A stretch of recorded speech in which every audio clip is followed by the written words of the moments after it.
Hello. Okay, I'm broadcasting on a few channels today. I am broadcasting on 2 different TikTok channels down here, and then up there is both YouTubes, 2 YouTubes and a Facebook. So there's 5 different channels that are running right now. So you'll see me looking at the different screens, just a heads up with that. And I'm going to be sharing it out right now. So if you see me looking down and paying attention to the 2 screens that are below me, it's because I am sharing them out to followers on TikTok.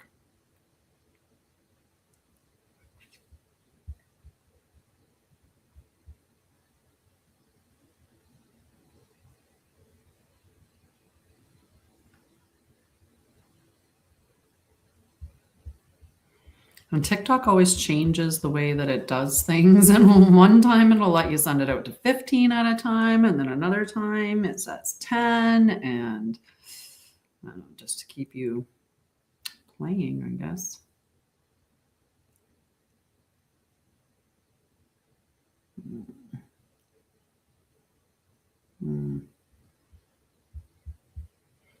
Keep you on your toes, that's all.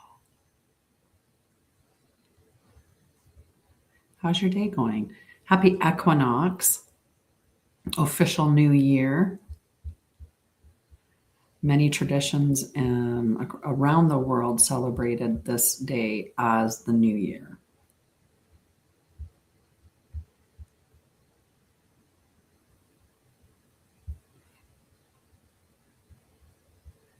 I'm just going to finish sharing here.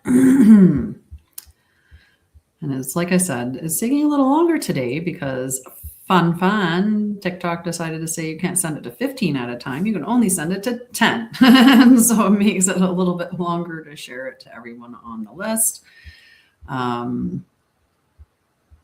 think I'm done with that one anyway. Hello. How are you? Stick around.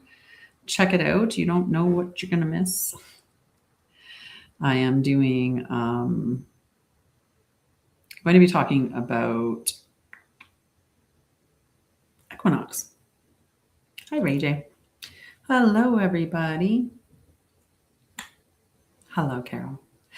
And I have some really exciting things about today because I have a big announcement. No, I'm in Alberta now. I used to live in Ontario, though. Hi, Aiden. How are you? Today, we're going to be talking about the equinox, and we're going to be talking about a bunch of things. Do I remember you? Nope. Sorry, Aiden. I remember quite a few people, but sorry, I don't, unfortunately. Hi, Darla. Stick around. I'm actually unveiling a brand new deck of oracle cards or tarot cards today. Oh, did you? Where'd you go to school with me? Which school?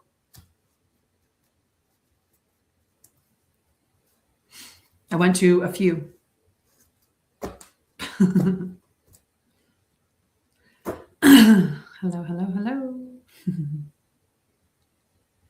Yeah. Whereabouts? Lots and lots of towns in Ontario.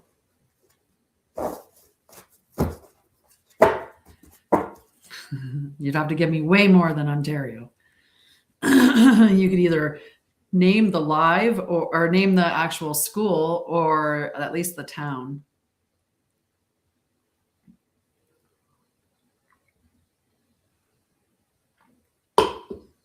I've driven across Ontario. From one side to the other, I know how vast that province is. So yeah, today we're going to be talking, like I said, we're going to be talking about Equinox, but it's also the relaunch of Anshara'El. For a long time, I was focused on helping. Yeah, I could definitely see that you were from that town. I could see that. Tracks. 4:44 on the timer there. So we're also going to be talking about the relaunch of Anshara'El and what that means. Like I said, for a long time, I've been focused on trauma and mental health and helping people heal, while also working on reminding you, because that's what awakening is. Awakening is just remembering yourself and your truth. And we get there by accessing information. And sometimes someone in your family says something and it just, a light bulb goes off. Sometimes you're reading something and you're like, oh, wow, that's how that is. Somehow information is going to arrive at you that is going to awaken you a little bit more to your truth. Ultimately, that's what I do. But I'm also someone who is very, very passionate about one thing. I mean, many things, I should say that, many things. But one thing that I'm really passionate about is the nervous system.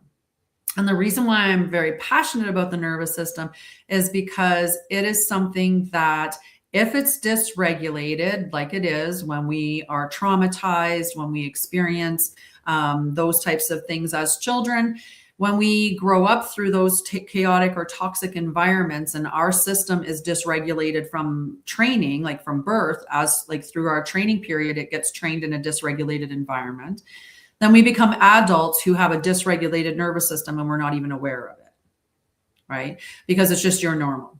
And somebody will say something or something will happen. Somehow a light goes off.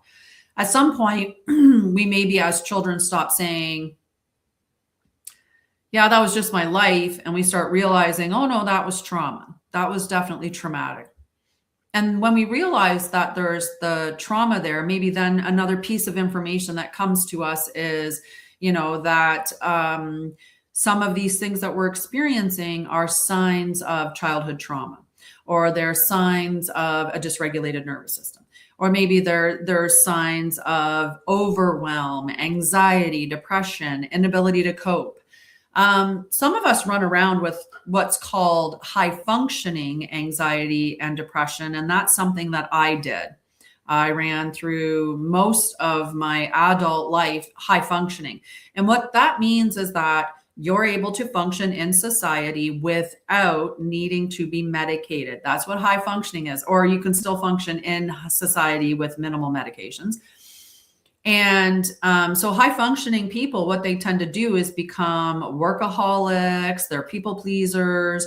They tend to be either go, go, go, or numbed out and shut off and avoiding things. And for many of us, we go between those two states. Sometimes we're all on, sometimes we're all off. We're just numbed out. And it's something will alert you to, hey, wait a second, that's how I'm processing my trauma, or that's how I'm going through my experiences. And that's another part that wakes you up. And you continue on this path until you decide to delve into any of those experiences that you had, till you learn how to regulate your nervous system. And learning how to regulate your nervous system isn't as scary as it sounds. Like for many people, they'll hear nervous system and think, oh my God, like I'm not a doctor, I'm not a nurse, I'm not a scientist, I'm not, right? Thank you, Carol. Yummy. I will take a Sunday. I will. Even on this, kind of overcast day, I'll take a Sunday. Homemade's the best. So when we're looking at regulating our nervous system, it can be as simple as breathing.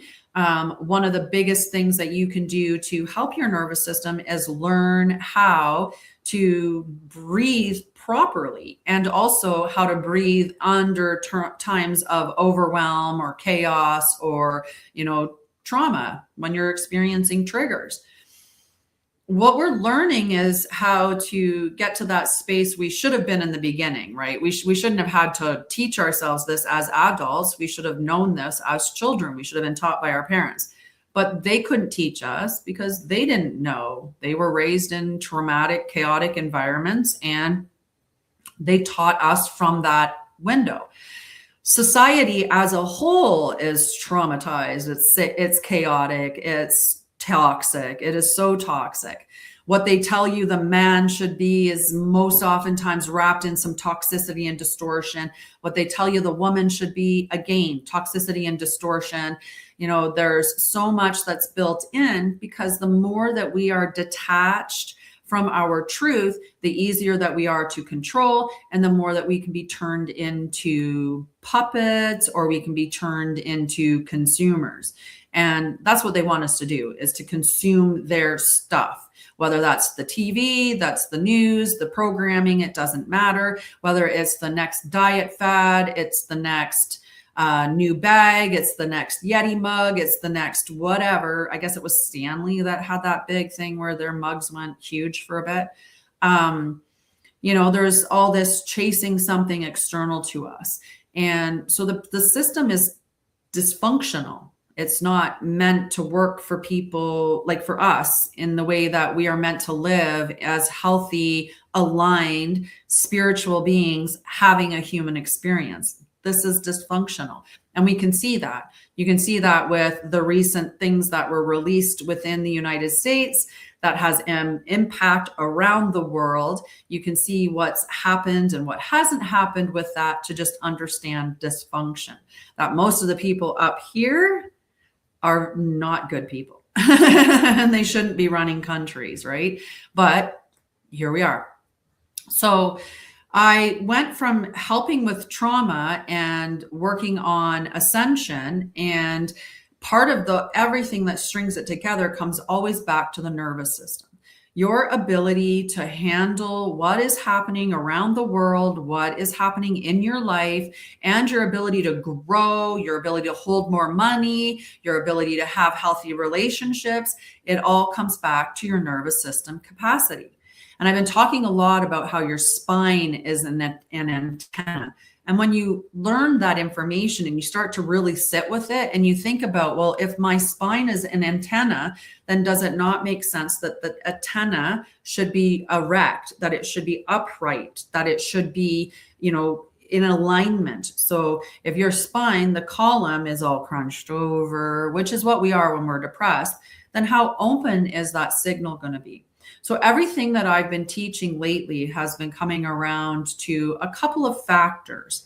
And so that brought me to this point of basically a relaunch for Anshara'El. So like I said, started out doing a lot of tarot readings, and I started out doing a lot of trauma work and helping you to find a calm space and create a calm space and to move beyond those things that have held us back for all those years, and moved into ascension. And now I'm still teaching about the nervous system. I'm still helping with trauma. That's still a part of what Anshara'El does. One of the smallest offerings that I have available is a program called Return to Sender. And it's not a trauma program per se, because it's not about delving deep into that, but it is 10 days of practical exercises that help you return to center. And in this day where we have so much chaos and so much drama and there's stuff going on all around us, you can't control that stuff. The only thing that you can do is control your nervous system, right? That's the only thing that you can do is this, right? The only thing I can do is me. I can put out content for you. I can put out courses for you. I can put out all kinds of things for you, but I can't do it for you. You have to. So Return to Center is a 10-day self-paced course that you can purchase at my site underneath library and mini classes. Like, it's the mini classes and books section. And not only does it come with like 10 days of practical exercises that you can do, and they're less than a half an hour in length, They give you lots of practical tools within it. But I also packed it with a PDF that has all these extra bonuses. So you almost get 20 days worth of practical exercises because of the guide that I give you. And you'll have to go through it and let me know how many are actually in it. So part of the relaunch is just letting people know that I still do a bunch of the same stuff that I used to.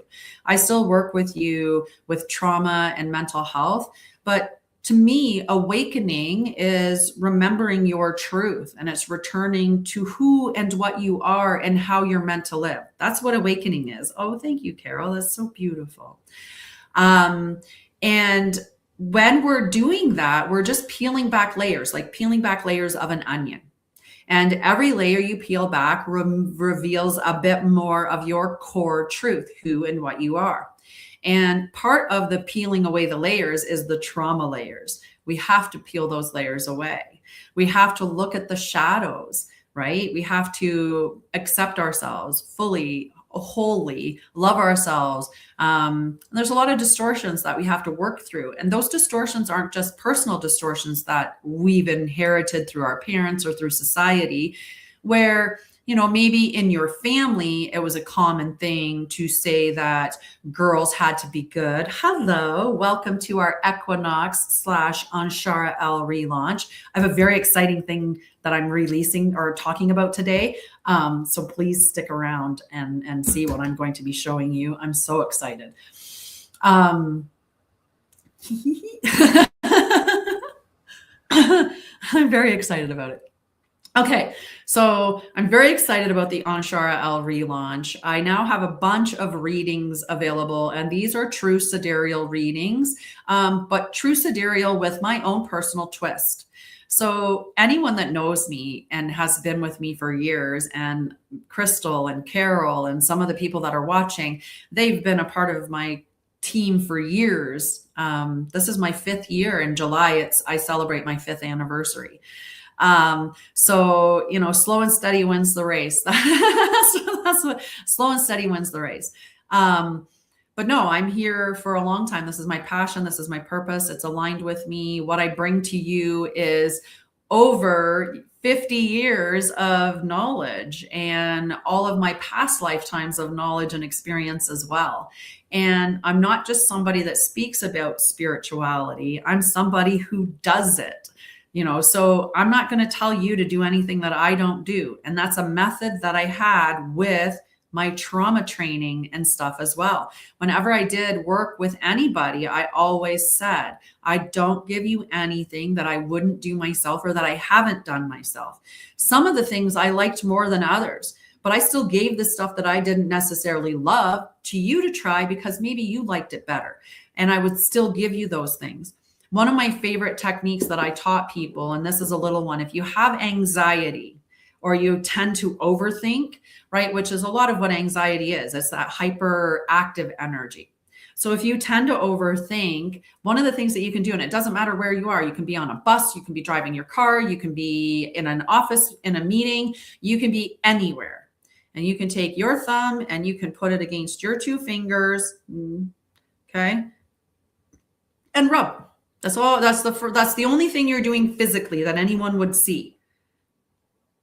But this can be hidden very well. If I'm sitting I could cup my hand over it and rub my fingers behind it. Even if you're doing it, who cares if anyone sees you? They might not even realize what you're doing, right? And what you're going to do though, this is what they're seeing, right? That's the outside. The outside looks all calm, right? Maybe on the inside, you're like a little duck and your feet are just paddling as fast as they can to keep you above water. But on the outside, you look all calm, right? We all know that. We've been there with the trauma stuff. Same thing goes with this. You're rubbing your fingers, but on the inside, you're going to be doing something entirely different. So one of the things we want to do is we want to break the train of thought. So if you're in an overthinking pattern, ask something else. And asking questions is a good way to start. But we're going to ask a question and give an answer. And the whole reason of this is going to be to return to the present moment, right? Because your thoughts more than likely are out there forecasting or speculating or predicting, or maybe it's in there running over a conversation over and over and over and coulda, shoulda, woulda stuff. Right? So we want to interrupt that. So we're going to ask ourselves, while we're doing this and focusing on the sensation, which grounds you into your body, that's what this is going to do. It's going to make you present in your body. You're going to say, where am I? Well, where are you? You're here. And that's the present moment. And then you're going to ask, what time is it? And what time is it? It's now. You're here and now. That's where you are. You're here and now. And you can also say, who am I? And then you say, I am. But you don't have to go to that depth. I've found that it works very well with just, where am I and what time is it? Here and now are your responses. So you're doing this. What else are you going to be doing on the inside? You're just going to slow your breath down. Just deepen your breath and slow it down. Because more often than not, when you're up here really high, your breath's going to be up here really high. So you want to bring it back down into your body. This is grounding you. This is interrupting the thought pattern. And the breath work is interacting with your nervous system. It's the literal brake on your nervous system. So right there, just doing this and saying, where am I here? What time is it now? Can break you out of anxiety and out of a spiraling thought pattern, no matter where you are. Simple, simple. That's what I mean by nervous system regulation. It sounds so complex and so big, but it's so simple. It's stuff like that. It's learning to breathe in a box format. In for 4 seconds, hold for 4 seconds, out for 4 seconds, hold for 4 seconds, and repeat that. It's learning techniques that work for you because they might not work for me, but they work for you. So learning the techniques that work for you so that when there's chaos going around you, you can remain in a peaceful space. So I still teach all of that stuff at Anshara'El. The group that I have at Anshara'El that's free is called the Temple of Light. And the reason why I called it the Temple of Light, there's all kinds of reasons why, right? But that why we do things and we may not reflect on them right away, but then later on we're like, oh, that makes sense. I understand now. Your body is the temple of light. Okay. And we're starting at the foundation, and the foundation is the body, right? We have to work with the body. We're not ascending beyond our bodies. That's not the whole point of what we're doing in the awakening or the enlightenment process. We are learning what our truth is so that we can live as that truth. And what that does is it brings heaven through your spirit to earth through the temple of your body. And so that's what I teach in Anshara'El. And you can start for free in the Temple of Light, which is a free group. It has lots of extra stuff that delves deeper into the subject matter that I talk here. And you can go further into the groups as well, into paid spaces, but that one's completely free. So definitely at least check out the free one. We're going to talk about Equinox today. We're going to talk a little bit more about the relaunch of Anshara'El, so you get an idea about some of the other stuff that we're doing. Today marks the opening ceremony for the Christic Astrology Level 1 course. And I don't think that you're too late to the party because we're not actually starting classes until April. So if you missed the opening ceremony today, you still have time to join. I will be posting when the opening class is. Once it's an opened class, there's a certain point where you could join and watch the video recordings and learn the material and catch up and still do the live. But I think at the third week, if you haven't joined by the third week, then you wouldn't be able to join us in the live run. You'd have to wait until we did it as a recorded class. But take advantage of the live run, because for anyone that's a founder, which is what I'm classing the first class of students as, is founder students. So for those ones, they're getting it at a very special introductory rate. So definitely check that out. And the foundational Christic astrology, so level 1, it is a certificate program. I have created it. You'll be certified through me. There are 3 levels so far, may only ever be 3, but I like to leave a, just in case I may do an additional level. And the foundational level is the personal astrology. So we're looking at the planets that affect you. We're going to look at truth. We're going to understand what true sidereal is. We're going to understand what Christic astrology means. We're going to understand the 6 personal planets. So we're going to understand what the rising sign is and how that affects you and shows up in your chart. We're going to talk about the sun, the moon, Mercury, Venus, and Mars.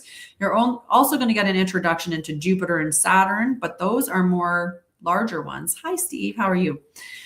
Those are more for larger collective energy. There we go. It's collective, more collective energy. So we do that in the second level. But don't worry, you'll be able to read a natal chart or understand your own personal natal chart, understand how the planets are affecting the energies of us and globally, and how to work with them on a day-to-day basis, which is what I do. I love to check out what's going on with the sky each day. I have a live sky app, and I check to see, hey, is this a where's the moon today? Like, what are the energies out there today?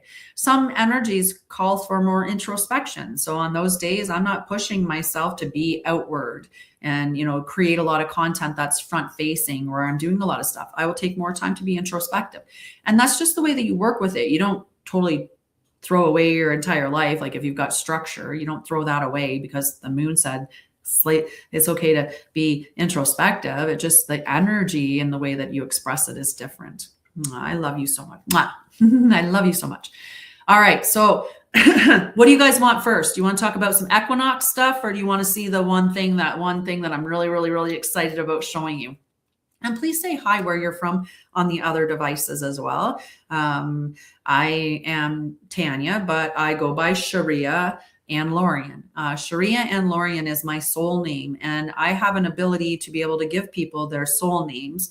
When I don't talk a lot about what I can do or what I do spiritually. I just do things. And people that work with me know a lot of the stuff that I can do. I've never been one to be a performer. I don't showcase it on the air as a circus trick.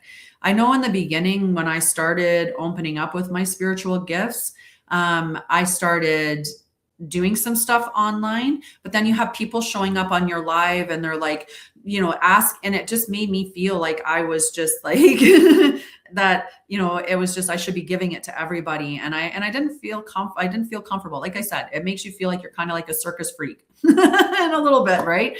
Like, can you get a message from so-and-so? Can you like and stuff like that. One of the things I will tell you the most about my spiritual gifts that I have, which all of us have, you develop them over time. The cleaner that you are with your energy. And by that, I mean, if I'm out ingesting McDonald's food and I'm smoking cigarettes and I'm drinking and I'm hanging around in like really like energy places and stuff like that, that's a lot of noise that my antenna is picking up, right? So if you think of your spine and your nervous system as an extension of that, right? That's picking up a lot of noise. So how do things hear, or how do you hear through that noise to hear that sound from your heart, right? The seat of your soul is in your heart chakra, right? That's where your soul sits. So I have these really interesting gifts. I'm an energy healer, though I don't do that publicly. That's something I would do privately for somebody. I do, wow, man, we used to do some wicked journeys. Remember them? Carol and I went on a journey recently because we talked about how much we missed going on the journey. So I did one briefly the other day. But I forgot to make sure that the music that was playing in the background was royalty-free music. I have all kinds of wonderful work that I do when it comes to trauma. I was having a conversation with somebody the other day, and I said, I have this wonderful way of, I discern the truth. I'm someone that likes to seek the truth. It's something that I've always been passionate about, and probably a little bit of a pain in the butt for people as a child, right? You're one of those people that challenges it, because if it doesn't make sense, then I don't want to do it. It's just the way I am. And so I've always been someone that's been seeking the truth. And I have, in my time of awakening, I'm at the point now where I can very much discern what the truth is quite easily. And I also have the ability that sometimes when I'm given information or I access information, I touch it in any way, shape, or form, that I am transported to that moment and I watch it like a video and I can see it unfolding in front of me. Sometimes it's that visual, but it's not always. Sometimes it's just a knowing, and it's just that very grounded energy. But all of us can improve our discernment and our ability to understand the information that's around us. And that's also stuff that I teach you to do. I teach you how to do planetary grid work. We do planetary exercises because it's important that we work in harmony with all life, and that includes Mother Gaia. There's a lot of support that we can be giving her right now. There's wars, there's all kinds of stuff going on across the planet, and Mother Gaia feels that. So it's important for us to support her. And we do things like that in the Christic Mastery Circle, which is one of the higher groups. What else do we have? Okay, so I'm going to talk about the one thing that I wanted to unveil because I'm very, very, very excited about this. And I think that Crystal's going to remember this very well because she was in the group when I was originally drawing these cards. And I feel like you would remember them. So I had this idea. So there's a tarot deck. A tarot deck is built upon a specific function, a specific structure, right? There's so many major arcana, there's 22 major arcana, and then there's the minor arcana, which follow the 4 suits, which are elementals: earth, air, water, fire. But I'm pretty sure that everybody that's on these channels would understand that there is in fact a 5th element. So last year, actually the year before last, I started drawing cards, and I did them in Procreate, all on my Apple iPad in Procreate. I painted all of these images. And I did all of these images, and I have finally put them on cards. I only have 1 deck of them. I don't have anything special. All I did was print the pictures off and put them onto watercolor paper. I glued them with an Elmer glue stick. Like, it was craft hour last night for sure. And I printed off the guidebook that I wrote to go along with it. So I'm very, very excited to showcase today for the first time the Etherean Tarot. The Etherean Tarot is a special 93 card tarot deck that you can use with the Etherean element of suit of cards within it, and also the cosmic key, or you can choose to take that out and just use it as a regular deck of tarot cards. So these are all, I drew every single picture on my iPad. I've printed them off. I have the guidebook. I am going to create a Kickstarter for this so that we can get this into publication. And I'm going to do a reading on the air I'll do a couple of readings. I'll pull some cards for everybody. It's a very special deck. It's a very, very special deck. I'm so excited. I'm so excited. Okay. So I don't know how much I'm going to make it for. I'll get all those deets together though. This is a very, very special deck. So in the deck I designed, in the guidebook, at the beginning, there are 10 different readings that you can do utilizing the full deck of cards or just the tarot deck, right? When you take out the other ones. And I know, like, look at the Aquarius card,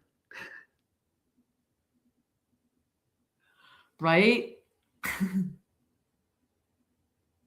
So this would be the card to represent Aquarius. I'm just going to move that closer for you guys. And just to remember, the pictures are much nicer in the digital format. They didn't print as cleanly as I'd hoped, like with as much detail. This is the Hierophant card. I'll show you up there, and then I'll bring it down to these guys. Right. So there's some very intuitive cards where there's all kinds of, this is the Fool. So put it up, right? The Fool. There's some favorite color. There's so many like favorite cards that we have. Okay. So this card here is a special card. This is the Cosmic Key.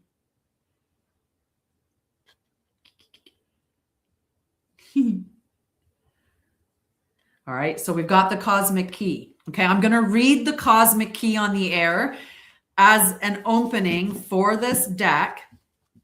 And then I'm going to do a collective reading for everybody. And then I'll pull cards for everyone that's here that wants a card. You just have to interact. So if you're on the live, you have to tap, and you also have to say you want a card. If you don't say you want a card, I won't pull you one.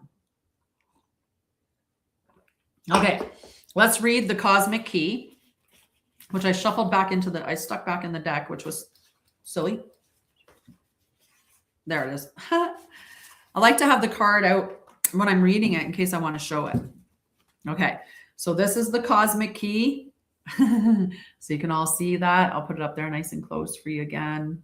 And there. Okay, now I have to go into my book. I got to find it. I have to put it in. I have to put this book into a binder, but I just printed it before today. I just got it all done. You should see me working last night trying to get this all done for you for today, or for me maybe. I don't know. All right, where's our cosmic key?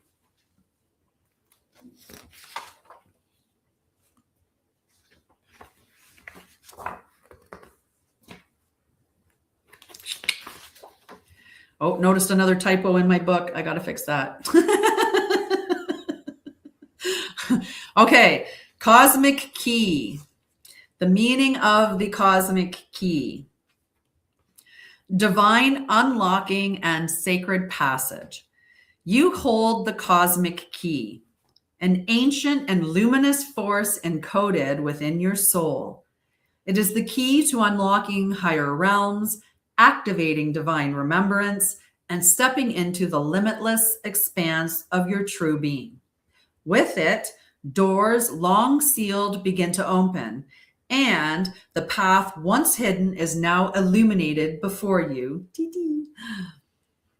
This is your sacred invitation to reclaim all that has ever been yours across lifetimes, dimensions, and realities. What is the cosmic key? The cosmic key is not merely a symbol. It is an energetic activation, a divine passageway that bridges the seen and the unseen, the known and the forgotten. It carries the blueprint of your soul's full potential, encoded with frequencies that unlock higher consciousness, multidimensional wisdom, and sacred truth. The key is given only when it is ready to step beyond limitations, fears, and illusions.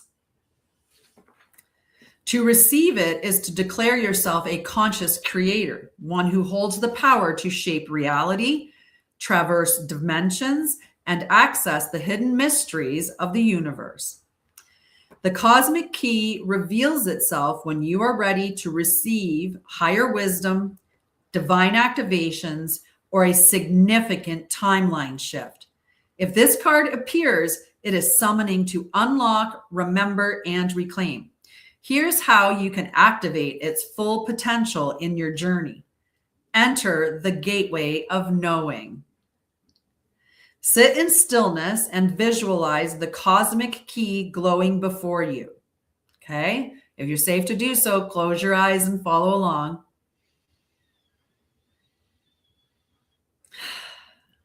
Feel its light expand, dissolving veils and opening quantum passageways. Then ask, what am I ready to unlock? And listen. The answer may come as a feeling, a vision, or a deeper knowing.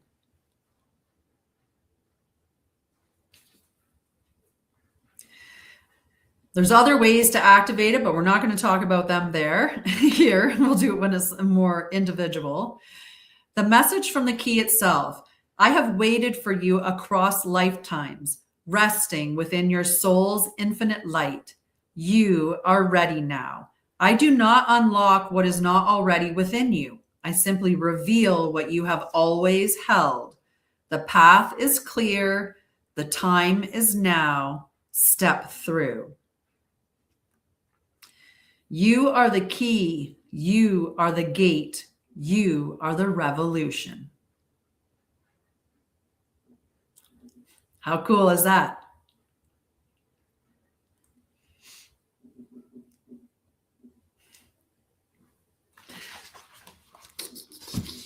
All right. So let's pull a card. I'll pull a card for everybody. I'll pull you guys a card. Whoever wants a card, I'll pull a card. No forcing cards here. But it's just going to be the card that's is the best, most highest aligned message for you at this time. So what's the best message for Crystal? What does Crystal need to hear right now? What's the most aligned message for Crystal?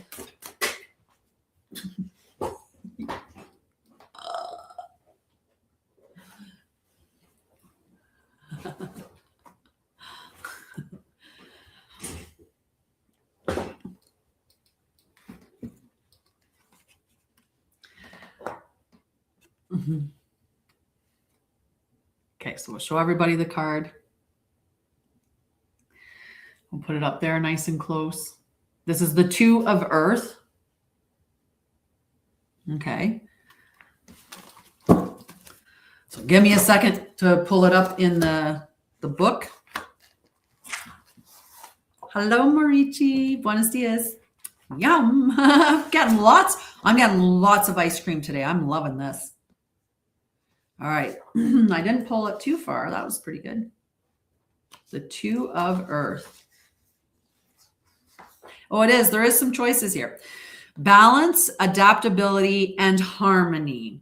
The Two of Earth represents the need for balance in life, particularly in work, finances, and responsibilities. It signifies adaptability, flexibility, and the ability to juggle multiple priorities with ease. This card encourages finding equilibrium between different aspects of life while maintaining flow and stability, which is interesting to get this on Equinox, which is the perfect balanced day of day and night, dark and light. We're going to be talking about that too. Pura Vida, Morici. And this card encourages finding equilibrium between different aspects of life while maintaining flow and stability. The Two of Earth often appears when you're managing many tasks at once, weighing decisions, or seeking financial or energetic balance. It reminds you to stay centered, move with grace, and trust your ability to handle change.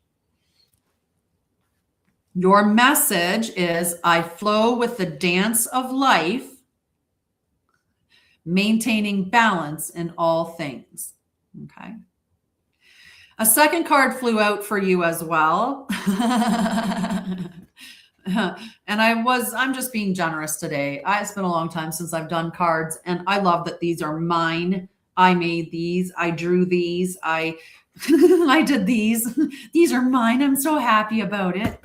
So 10 of Ether. This is one that has never been read before. Yeah, I painted every single one of these pictures. I did every single one of these. And I wrote the book.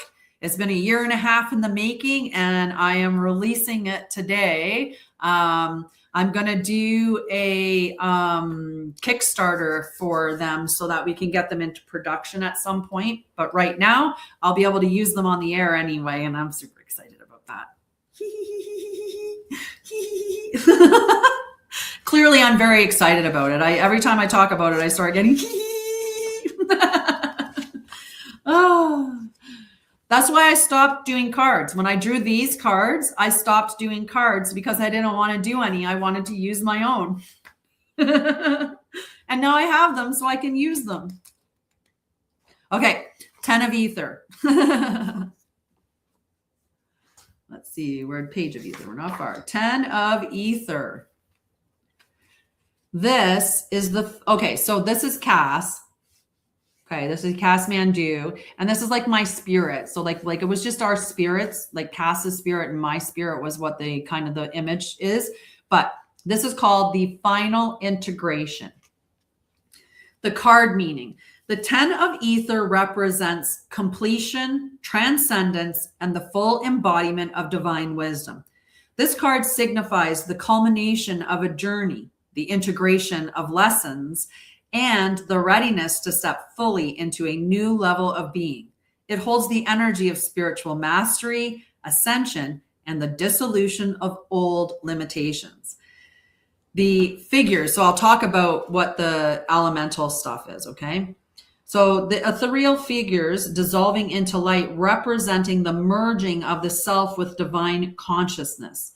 The golden and violet hues are the union of enlightenment, which is golden, with spiritual depth and transformation, which is the violet. The fluid and shifting landscape is a reminder that reality is made malleable and one can reshape existence through consciousness. You can reshape your existence. So the activation message: I am the embodiment of divine wisdom. The past is fully integrated, and I stand in my highest mastery. There's so much writing that's in here, and I'm going to read through it. I won't do like the divination upright because we've just kind of talked about that in length. So that's just like the key words of up and down. This is ruled by ether, of course, which is pure consciousness. The 10 of ether is the card of final transcendence. It is the moment when one steps beyond personal evolution into universal service, cosmic awareness, and multidimensional integration. So guidance for spiritual mastery: honor the completion. This is not just an ending. It is an evolution into a new state of being. 2, step fully into your power. The time for hesitation is over. You are the embodiment of divine truth. And trust the infinite. As one cycle ends, another unfolds at a higher level. You are in a constant state of ascension. So the final insight: the 10 of ether signifies the highest state of spiritual awakening and self-realization.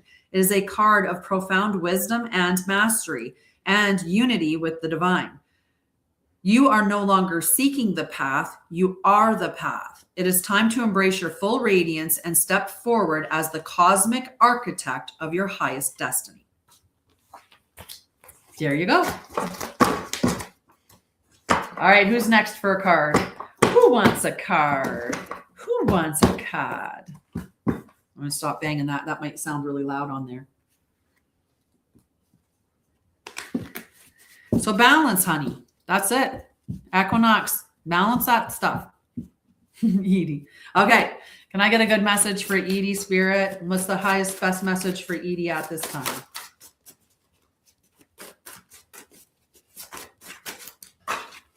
Ooh, I know that card. This, my dear, is the 5 of air. A couple of cards got backwards. We got to put them back right. The 5 of air, my love. Let me find that in here. Once I put this in a book, I'll put little T tabs on it.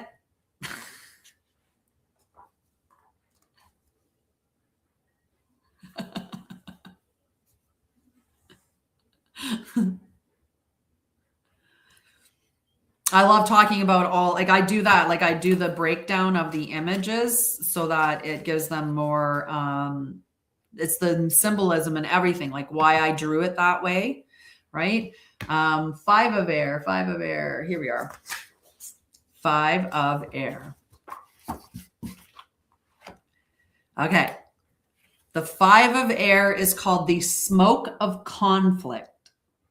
Okay. So I'll show it here. And I'll show it up there. You should see them when they're real. And I'm going to offer these as prints that I'm going to sell the pictures as actual prints. So you'd be able to buy like the Aquarius as a print. Hello. All right. 5 of air. The smoke of conflict. The 5 of air represents disputes, deception, or an unfair victory. It signals a situation where ego, miscommunication, or hidden agendas have led to a fallout. There may be tension in the air, lingering like smoke after a fire. Something is unresolved, unclear, or manipulated. This card asks, are you caught in a battle of wills? Have you won at a cost greater than expected? Sometimes holding on to a false sense of victory leads to emptiness instead of fulfillment. Are you seeing the whole picture, or is something obscured by the fog of conflict? The 5 of air warns against deception, either by others or by yourself. The imagery. The curling smoke represents confusion, illusions, and unclear motives. The darkening sky hints at doubt, miscommunication, and unresolved tension. The contrast between light and dark shows that truth will eventually cut through deception. Okay. The activation message. I release the need to be right. I choose clarity over conflict, truth over illusion. The elemental influence. As a card of the air, the 5 of air represents or emphasizes mental conflict, strategy, and power struggles. It is a reminder that the words and perceptions shape reality, so to use them wisely. A ritual for activation. Write down any conflict that is weighing on you. Burn the paper and watch the smoke rise, saying, I release this battle. Truth will find its way. The 5 of air asks you to discern truth from illusion. If something feels off, trust your intuition. Winning isn't always victory. Sometimes peace is the greatest success. That's a powerful one.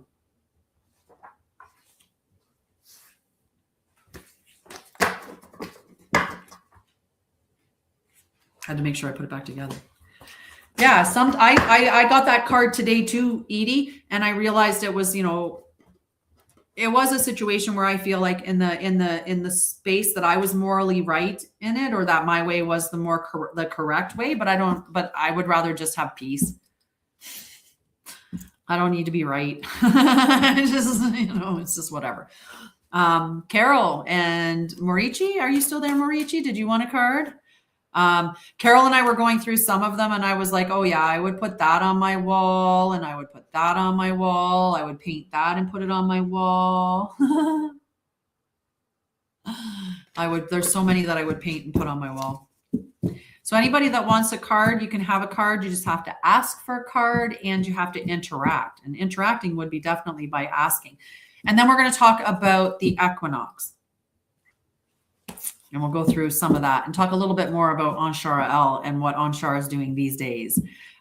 Still mind, body, spirit healthy at the end of the day. It all comes back to that trinity, right? Our mind has to be healthy. Our spirit has to be healthy. Our body has to be healthy. We can't be neglecting one for the other.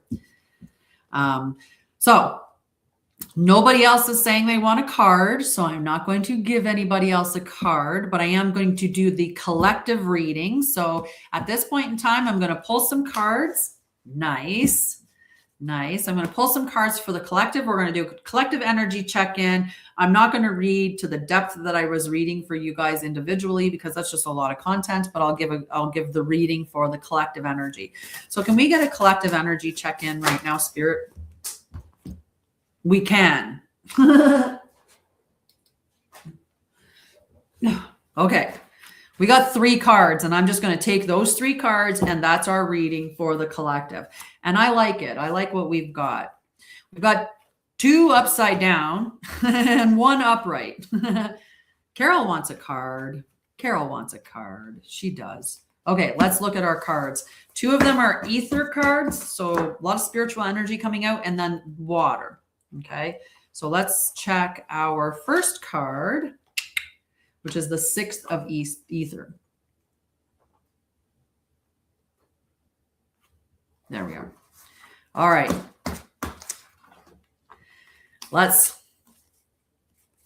The 6 of ether. Okay. All right. The 6 of ether. Passage through the cosmic veil. Ascension shift. Higher realms calling. Right? I love them so much. The 6 of ethers represents a journey through dimensions, a shift from the old into the new, and a passage through the veils of consciousness.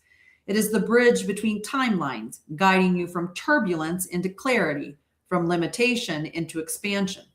When this card appears, you are being lifted into a new vibrational reality. Ether is clearing the path, dissolving lower densities, and aligning you with higher frequencies of awareness and cosmic wisdom. The imagery, a spiraling vortex of blue and green hues representing the energetic shift into harmony, healing, and cosmic flow. Hints of gold and red at the edges, indicating that transformation is still underway, but you are moving through it. The center radiates a sense of movement, a portal opening, symbolizing the passage from one reality to another.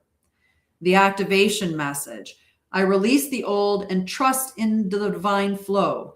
My path is illuminated. I step forward with grace into my highest evolution. When it is upright, it is a cosmic shift, passage through an energetic gateway, leaving behind dense realities, or moving toward peace and clarity. And it can also be assistance from the higher realm. But we didn't get the upper. What the collective got today was the inverted. Oops, I let it go too soon. That should mean my puzzle will come up on this one.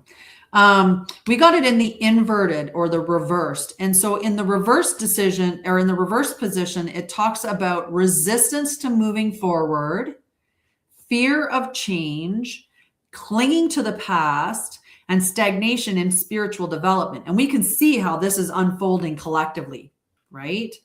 There is a fear of change, and that's why a lot of people won't get up. It has to hit a certain level of bad, right? What's the rock bottom that we have to get to before people say, yeah, I'd rather change than keep dealing with this, right? And for many of us, we thought it would be the files, but it wasn't that. Okay. I'm going to read the next ether card because I'm in the ether section. And this one here is the 7 of ether. So it's right next door to the 6. So we got the 7 and the 7 of ether. All right. I'll show it upright to begin with.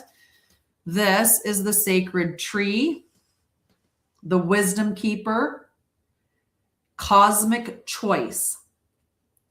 The 7 of ether represents spiritual wisdom, deep rooted knowledge, and the expansion of, where did I lost my train of thought? And the expansion of consciousness through sacred choices. It is the bridge between cosmic understanding and earth embodiment, inviting you to stand in alignment with your higher path. This card symbolizes a moment of reflection, a pause before action, where multiple paths unfold before you. It urges you to choose with wisdom, ensuring your decisions are aligned with your soul's highest calling. Imagery and symbolism. A massive tree with swirling, glowing energy in its heart, symbolizing the Akashic records, deep wisdom, and divine guidance. Roots sprawling into the earth, grounding cosmic insights into reality. Etheric swirls in the sky, representing the presence of unseen energies and choices forming in the ether. Divinatory meaning, upright, cosmic wisdom, divine guidance, standing at a pivotal choice, aligning with soul mission, patience before action. But remember, we got it upside down. That's confusion, feeling ungrounded, indecision, illusionary distractions pulling you away from your highest path. And we can see that. We can see this in the collective. But we've got something good coming in because we're bringing in water. So let's see what our water ladies are going to bring to the table. Oh, we should say this one here. With this one here, let's say I stand at the crossroads of destiny, rooted in wisdom and reaching for divine truth. My choices align with my highest evolution. All right, now let's check on our 3 of water. 3 of water, Oh, here we are, 3 of water. The 3 of water is celebration and joy. The 3 of water is a card of celebration, soul connections, joy, and emotional harmony. It signifies gatherings, reunions, and moments of pure happiness shared with kindred spirits.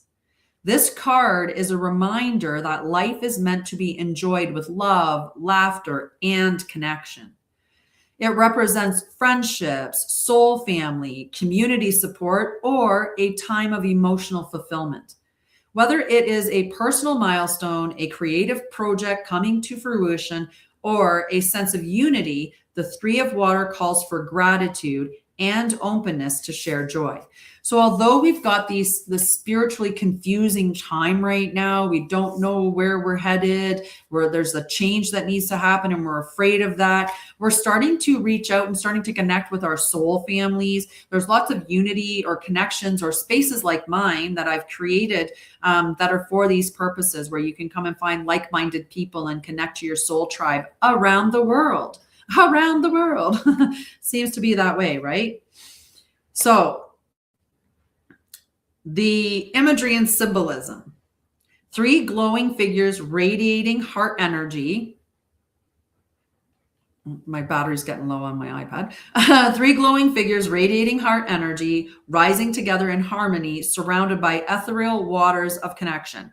This symbolizes the sacred union of friendships, soul tribe, and the power of collective joy. The floating hearts through the scene, representing the pure love exchanged between kindred souls, and a flowing dreamlike atmosphere symbolizing how joy and connection lift the spirit into higher vibrational states. It is. We're all having fun together. Woohoo! It totally is our souls. So upright, it's celebration, deep friendships, soul family, emotional abundance, unity, happiness, and gratitude. Unity is what's going to connect us all. When we realize how unified we are, then the spiritual confusion about what to do is going to go away. We're going to know it's time to get going, right? It's time to make changes, and we're not going to be afraid to make those changes because we know we're going to be returning to who and what we are and how we're meant to live. And there's nothing to fear of that. One of the things that I put somewhere, one of the cards I read said something about shadow. It had a really good message. I'm not afraid of the shadows because I have an eternal light, an eternal flame. Something along those lines. But anyway, if I come across it, I'll read it to you again. 2222 222. I started at 222. I was trying to get it started at 220, but my internet was being wonky, so I had to reset it. And by the time I started, it was 222. All right, let's finish reading our Three of Waters. So the elemental influence is, of course, water. It's deeply aligned with the element of water, emphasizing flow, intuition, emotional bonding, and harmony. It carries the energy of shared spiritual growth and collective ascension. Our guidance for mastery. This is important. Celebrate even the small victories in your life. Surround yourself with those who uplift and support your soul's journey. Open your heart to connection, love, and unity. Release emotional barriers and trust in divine friendships. The Three of Water encourages you to embrace joy, dance with the rhythm of life, and cherish the connections that nourish your soul. This is a time of harmonious relationships, love, and celebration. A reminder that happiness is amplified when shared. Enjoy the beauty of the moment. I love that. Ha. I'm so happy with my cards. And I realized that. I went through so many significant changes in this last year. I went from, and I talked to, Carol stuck it out the whole time. And I talked to Carol about it. And I was like, I remember when I used to talk on my lives about my magic woo-woo bus that I was going to drive around the world and collect all my friends and followers. And we were going to have moon ceremonies and we were going to do all these things together and, whatever. We were going to have our big community, our big soul tribe. And then last year I lost, it just went to nothing. It was so quiet and peaceful. And, I really shed a lot last year. But I kept working on things and I made so many things. Last year was like a creatively explosive year for me. But yeah, I missed my tribe. I missed my group. They went away. Yeah, it got very, last year was it got very quiet, people just shed away, right? It was really the year of the snake. And now we're in the year of the, yeah, yeah. I miss hanging out with you guys. I miss you guys coming and hanging out with me too. So it's nice to see you guys back, to have you guys here today. All right, let's talk about that equinox. And we can always return to the cards later because these cards are going to become a part of my lives, and I'll be doing readings on them. I'm going to do a big energy pull. We do. You can just message me on Facebook or on the no, I don't know if you're on Instagram. You can just message me on any one of the things, on any one of the devices that we're on. Facebook's probably the easiest one to get a good chat going on. But anyone will do. All right, let's check in on our notes because I have notes. You know me. I got to have notes so I keep myself on track. Otherwise, we have a conversation that goes on and on and on and on and on. I once got told I had no structure when I was putting structure in. And then I think I went all structure, and I have to have a little bit more flow in it as well. So we're going to combine those things. Yeah, perfect. All righty, waiting for things to load up. Let's see what we got here. Nope, that's not the one. That is definitely not the one that I want. Where are you? There.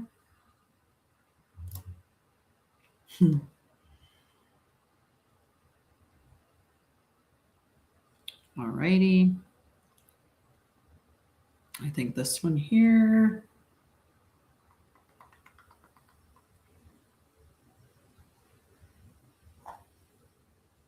Or not. Sometimes I close things and then I can't find them again. All right. So let's talk about equinox. Let's talk about everything that we want to talk about on for today about equinox. As I said.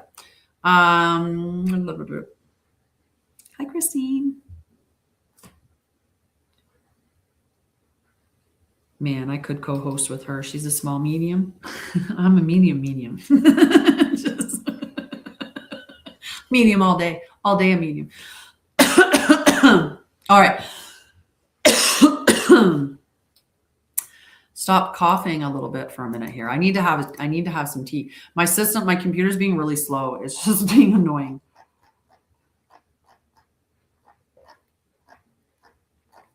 All right.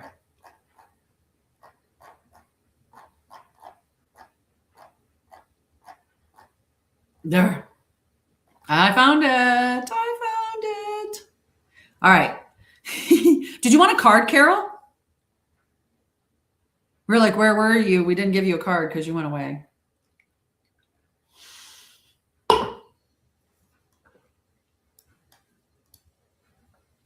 Okay.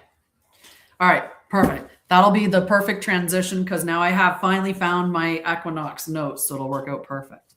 All right. Can we get a message for Carol Spirit? Can we get the message that's most aligned that Carol needs to hear at this time?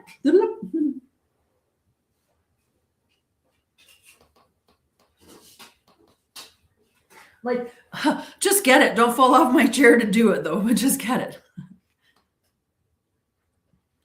The 8 of Earth. I love the 8 of Earth. Oh, I think I put it up, do I?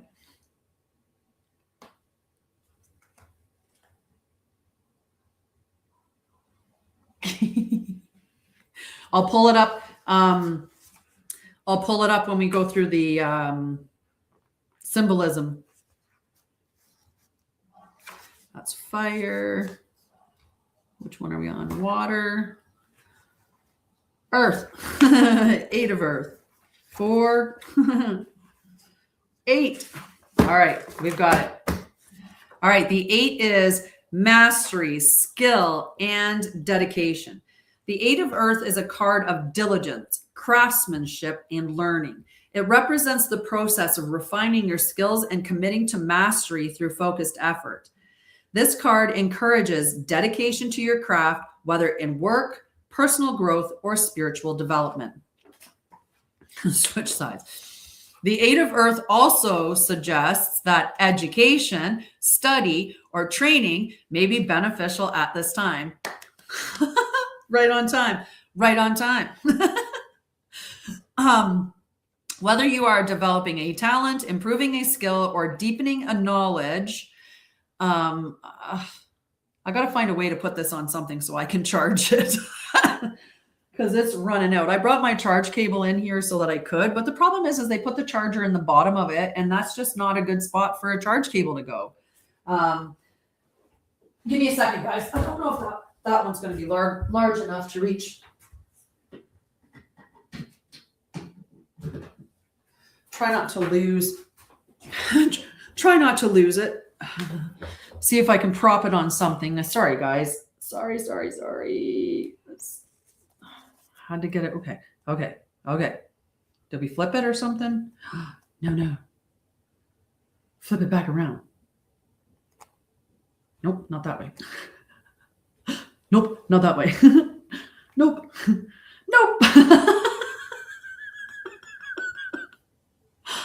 Okay, we're back. That was funny. I just have to find something that I can prop it on. Ooh, these'll work.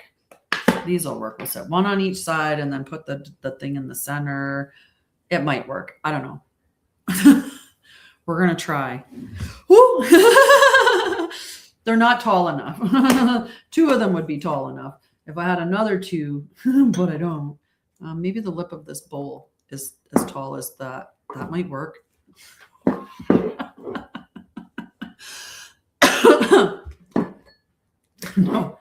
No. Okay.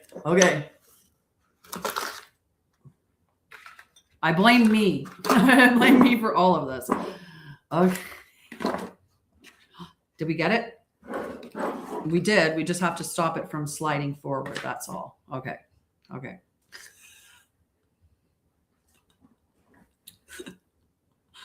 I don't know. I got to check on this now. I might have put this up too high. Oh, we're good. We don't want that. We want this, and we want that. Okay. Okay. I might just have to hold on to this one here until. Why do they do that? Why would they put the plug-in on the bottom? Like, it's the silliest thing. I killed the battery on the iPad. I wonder why, Carol. And I thought I had enough time to charge it before the live, but I didn't. And so now it's telling me it needs to be charged or the live's over. So I just have to hold it. That's okay. From here on out, after this card, I'm not doing cards, so it'll be easy. I can hold it. All right. So the 8 of Earth also suggests education. We got through that, right? About consistency is key. The imagery. Here we are. The imagery. All right. So golden cubes of different sizes emerging from a box symbolizing learning, mastery, and structured growth. Go out and come back in. Hurry up. I'll have some tea.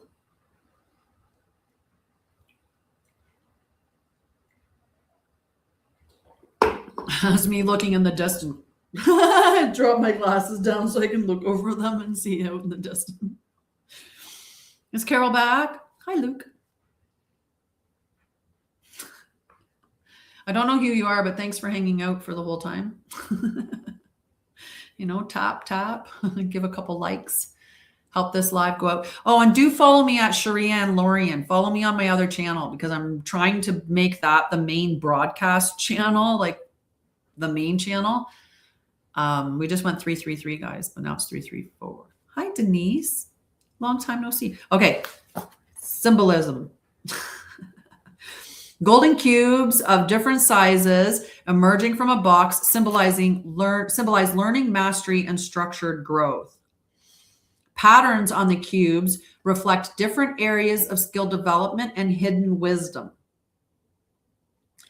The green background represents grounded energy, abundance, and stability in the material world.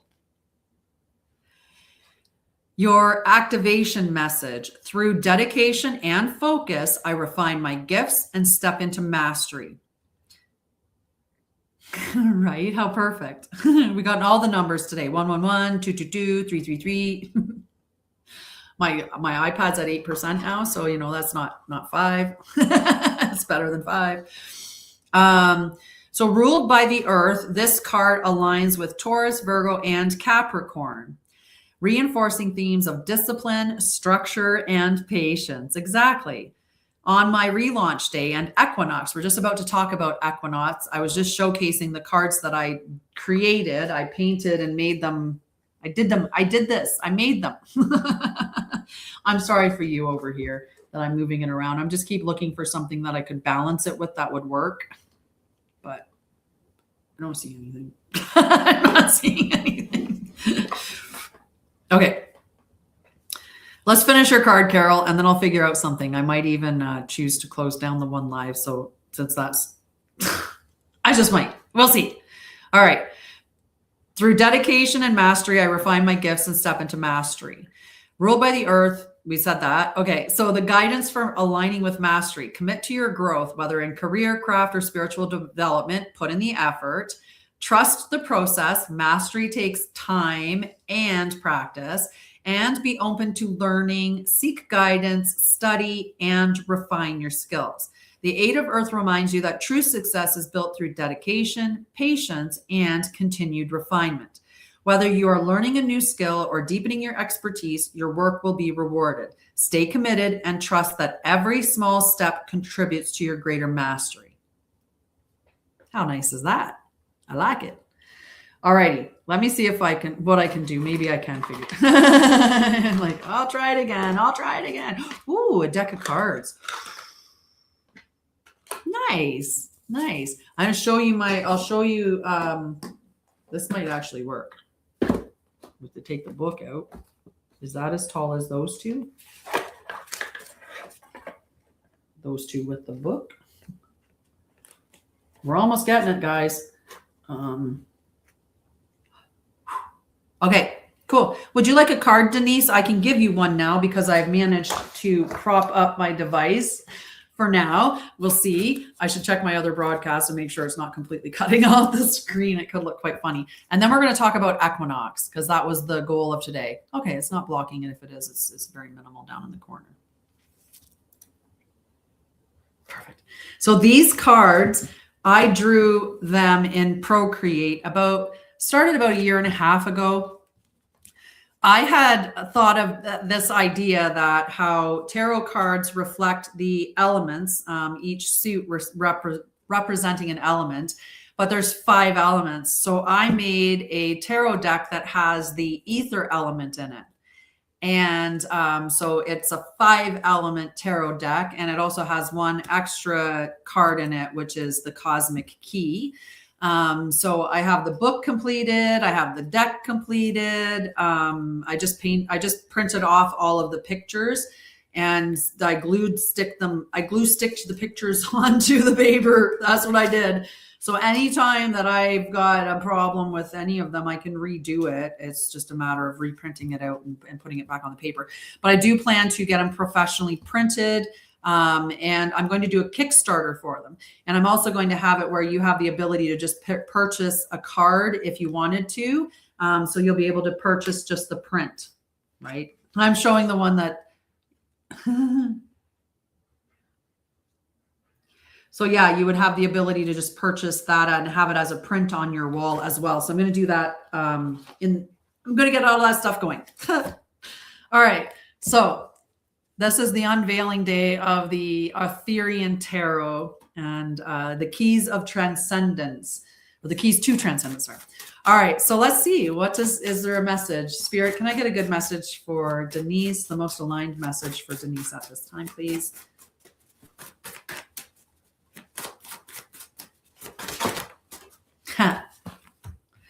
That's hilarious. That message that we were having earlier. Okay, so I'm going to show you the card upright. It did come in the reversed position or inverted position, but this is the card in the upright. And I'll talk about it. I go through in the deck, I wrote in the symbolism, like what I was doing when I was painting, like what I envisioned with them all. So this is an ether card, and that's a card that doesn't exist in any other deck. So this is the 7 of ether, which is right here. There. I'm like, it has to be right here. The sacred tree, wisdom keeper, cosmic choice. The 7 of ether represents spiritual wisdom, deep-rooted knowledge, and the expansion of consciousness through sacred choices. It is the bridge between cosmic understanding and earthly embodiment, inviting you to stand in alignment with your higher path. This card symbolizes a moment of reflection, a pause before action, where multiple paths unfold before you. It urges you to choose with wisdom, ensuring your decisions are aligned with your soul's highest calling. Symbolism and imagery and symbolism. A massive tree with swirling, glowing energy in its heart, symbolizing the Akashic records, deep wisdom, and divine guidance. Roots sprawling into the golden earth, grounding cosmic insights into reality. The etheric swirls in the sky, representing the presence of unseen energies and choices forming in the ether. Your activation message. I stand at the crossroads of destiny, rooted in wisdom and reaching for divine truth. My choices align with my highest evolution. Now, this was in the inverted position, so that means that there is some confusion, or you're feeling ungrounded or experiencing some indecision, or there may be some illusionary distractions that are pulling you away from your highest path. This card is ruled by ether, which is pure consciousness. This card is infused with earth energy, bridging the material and ethereal planes. It reminds you to seek wisdom before taking action and to trust in divine timing. Your guidance for spiritual mastery. Deepen your connection with sacred knowledge, whether through the Akashic records, meditation, or nature. Let wisdom guide you. Let wisdom guide your path. Trust the pause. If answers are not yet clear, allow them to emerge naturally, and ground your spiritual insights. Apply divine wisdom in tangible ways to create real change. The 7 of ether is a call to seek divine guidance before making a significant choice. Your soul already knows the path. Trust in the wisdom within and let the sacred tree of knowledge illuminate your way. Powerful. I love it. It's perfect. All right, we're going to move on from cards today, though, and we're going to move into, hello, thank you for joining me over here. We're going to move into, because we're going to play with them a bunch of times throughout, right? Right? Yeah, just right now we are looking at, it is Mercury retrograde still. So with it being Mercury retrograde, we want to review our decisions, right? We want to make sure that the decisions are still aligned with us. So it's an opportunity to go over all the information that you know and just really get clear with it. Just get really clear with it. All right. That was sitting on the heater on the hot seating, the hot setting, and it was much hotter than I anticipated. All right. So this deck of cards, I'm so excited. I'm so excited to release it. I'm so excited to use it, all of that. But let's talk about Equinox and get to the other focus of today. And also the fact that I'm going to turn this way so we can bring you in a little closer, try to adjust you a little bit. I think we're good. All right. We're charging. So we're good. All right, so there are moments in the year when the sky does not push forward. It pauses. And today we're in that pause. We're in that balance where we have equal day, equal night, equal day, dark, equal light, right? However you want to look at it. So this equal balance that we have, the earth is holding a state of equilibrium. And when this happens, we often feel that internally. You may feel a need to reassess things, or to realign things, or a recognition that something in your life isn't quite structurally correct.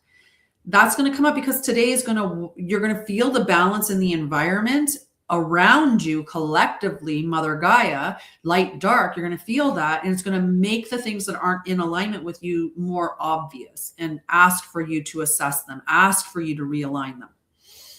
So this is not a disruption. This is a recalibration. And all we're meant to do is just reflect on the energies that are around us and work with them in the best way that we can. So the equinox is not symbolic in this vague sense. It is a measurable astronomical event where light and darkness meet in equilibrium. In human experience, this often corresponds to us wanting to reevaluate our direction. We'll recognize where the imbalance is, or we'll have a shift in priorities. And I felt that. I haven't been like super pushy with my energy towards things. I knew that I was coming up to the point of the relaunch for Anshara'El and the launch of the Christic astrology course. But I also knew I still didn't want to start things in March, even though we're at the energy of equinox. And oftentimes when we go into that spring, right, once we turn into spring, it makes us spring forward with action. But that's not always the case. And we are also still in Pisces energy. Pisces energy is not that forward motion, right? Let me check. I was like, where would I check this the quickest? I'll do it. Oh, I closed that. The Sky Live T. When you have your keyboard sideways, it's really... I'm like, if I push T, I should get the Sky Live because it would be the first one. All right, so if we go to the sun, find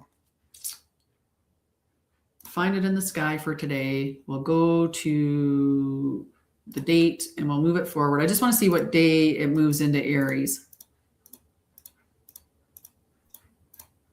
According to the live sky, that's how I work. I want to know what's going on in the sky at this time and work with those energies, and that's it.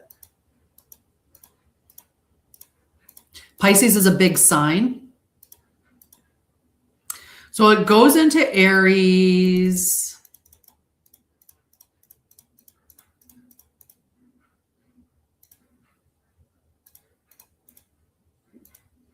on April 19th.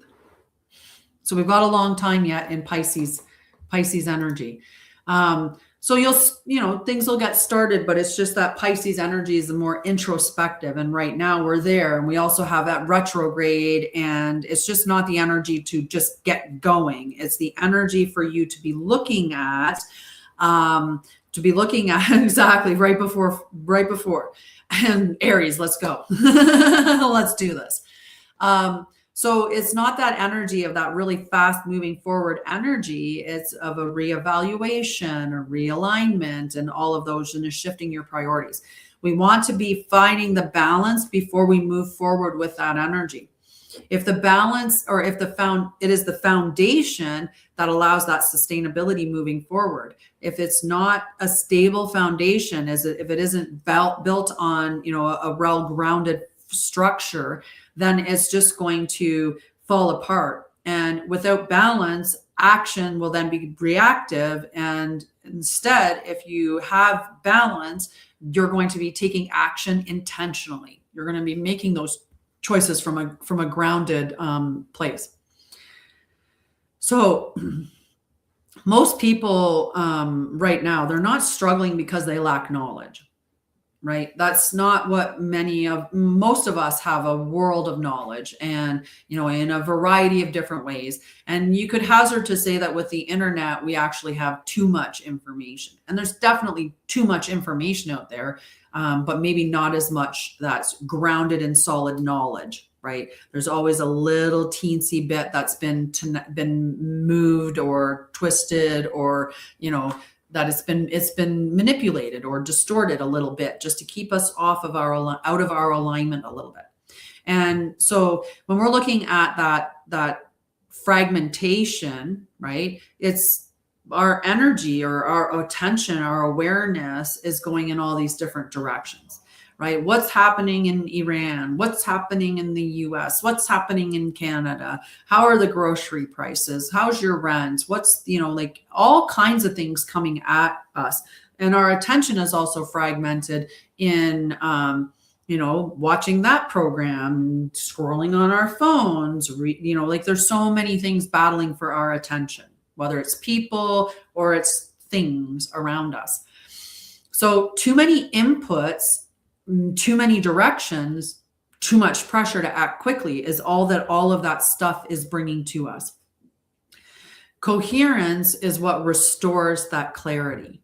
And when the body, mind, and awareness begin to align, decisions become simpler, right? Decisions and directions become clearer, and energy becomes more stable. And that's what we do at Anshara'El. We help you restore coherence in your life, not add more noise. We want to take away the noise. We want to peel back the layers of, fragmentation because your attention's being captured here and here and everywhere else, right? We want to come back to self and to center and to sovereignty and self-sufficiency and all of those things. So the eclipse/equinox cycle, right? We did our eclipse window when we had our solar eclipse and then followed by the lunar eclipse, in Leo and the full moon in Leo, and then through to the new moon. But we were going through these eclipse windows. The eclipses reveal the information and then the equinox stabilizes it. This recent lunar eclipses brought visibility to areas of the life that were out of alignment. They were really asking for leadership, spiritual leadership as well. And we were seeing a lot of that as we were seeing those structures crumble. People who were at one point a spiritual guru were seeing that they were falling from the pedestals that they were put on because their pedestals were made not of solid ground. They weren't embodying anything that they were preaching to you. They were just preaching and getting money and, being an influencer, but they weren't actually standing in their truth. That was revealing that through this energy. So now that we have the equinox, it's asking, well, what do you do with what got revealed? Right? What do we do about all the information that's been revealed in the last little while? What do we do with the fact that, like say Deepak Chopra as an example, what do we do with the fact that that information came up and other people, like most spiritual people up there at the level that Deepak is, are not speaking on it. They're not talking about it at all, which is not good. That's, you have to be willing to communicate about it or talk about it. So that's what the equinox was doing, was revealing all of these, or the eclipses were revealing all of this stuff. And the equinox is now asking us, okay, what are we going to do? And this is where many people lose momentum because they can see clearly what's happened, right? But then they collapse on but what do we do with it? Like, where do we restructure? How do we do this, right? It's just, there's that collapse there.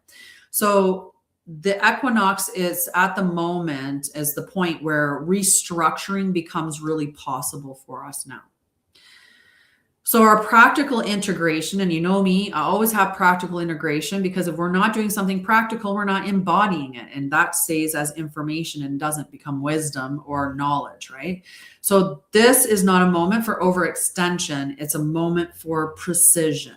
We want to be asking ourselves, what is essential moving forward? And that's not just as an individual. These are collective questions that we're going to be asking. What is essential moving forward?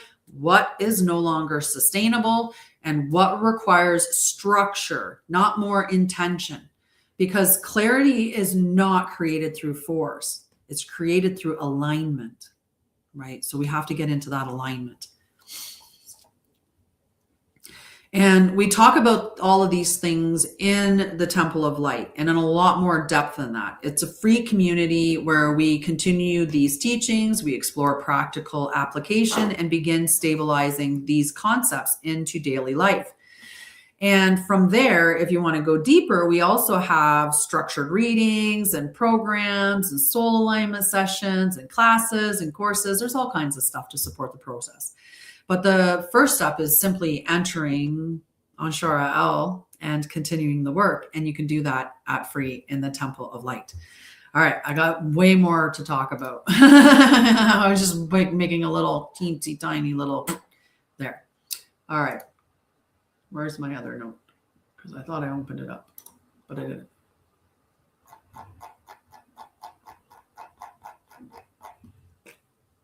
Where are you?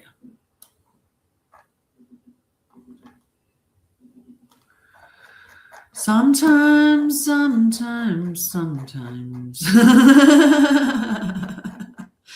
sometimes, my brain works better, and sometimes it doesn't. Little chickadee out there. Bang, bang, bang, bang, bang, bang, bang, bang, bang, bang, bang, bang, bang, bang, bang, bang, bang, bang, bang, bang. Right? Yay! I found my team. I'm like scrolling.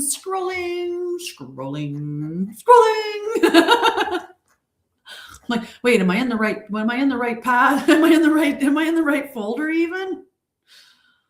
In a minute, I'm going to go to my other teaching.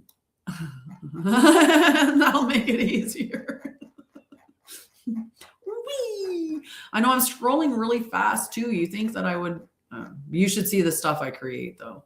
Anyone that's been with me for a while knows I create a lot of stuff. All right. I wanted to talk about the 144,000. That was the other thing I wanted to talk about. Yes.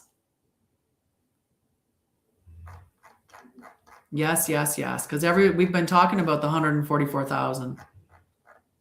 Enlargement, right? I love it. See, you're meant to be here. You're meant to be here. You're one of us for sure.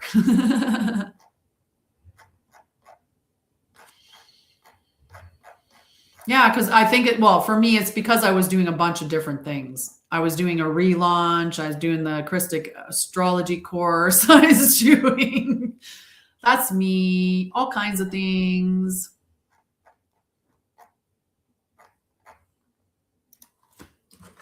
I'm just going to search.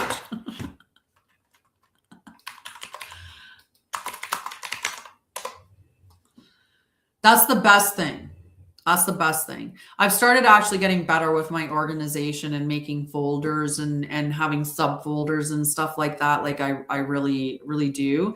But yeah, like I said, it's just because I was doing like 3 or 4 different things at the same time, and that just got me going.